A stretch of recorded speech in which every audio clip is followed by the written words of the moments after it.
attention, attention, attention, attention, attention, attention, attention, attention.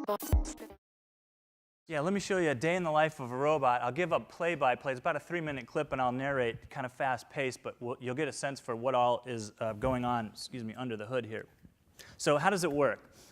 It starts with a collection of thousands of pods containing tens of thousands of inventory items and a collection of pack workers on the side of the building, as you saw.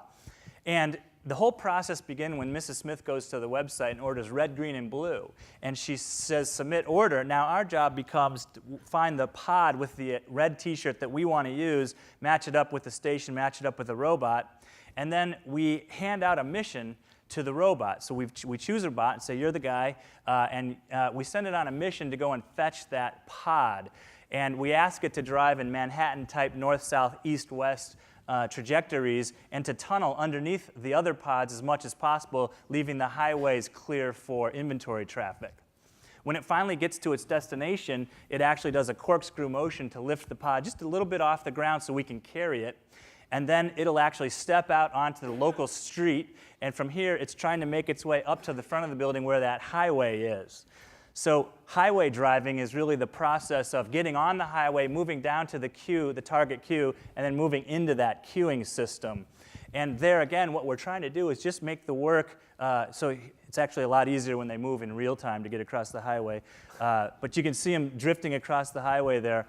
And we're just trying to arrive in the queue in time for the next pick. We don't want too many there, we don't want too few there.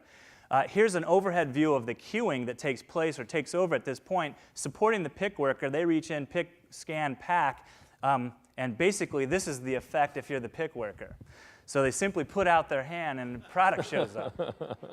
So we try to simplify their life and hide the technology. He looks thrilled.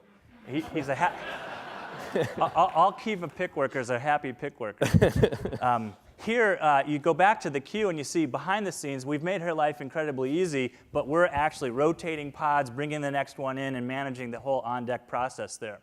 When they're done with the pod, of course, it now needs to return to storage. And so we think a little bit in reverse here and say, well, given what's left on this pod and what the current state of the warehouse is, we need to find a new spot. And it might be way in the back of the warehouse because there's nothing interesting left on this inventory pod. And so it leaves the queue and it crosses back over the highway and returns to the storage zone. And then it'll make its way, just like it did to the front of the building, it'll make its way to the back of the building.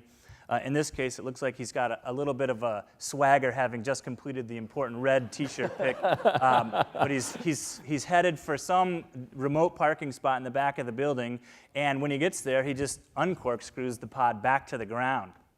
And so very much the reverse of what we did to take the robot on the mission up. Now, the system says, great, thank you for that red t-shirt. Your next mission is to go charge yourself. And so we send it over to take a 5-minute drink off of the charger. And for him, he's like, great, next, I'm out. Somebody else takes over from there. Wow.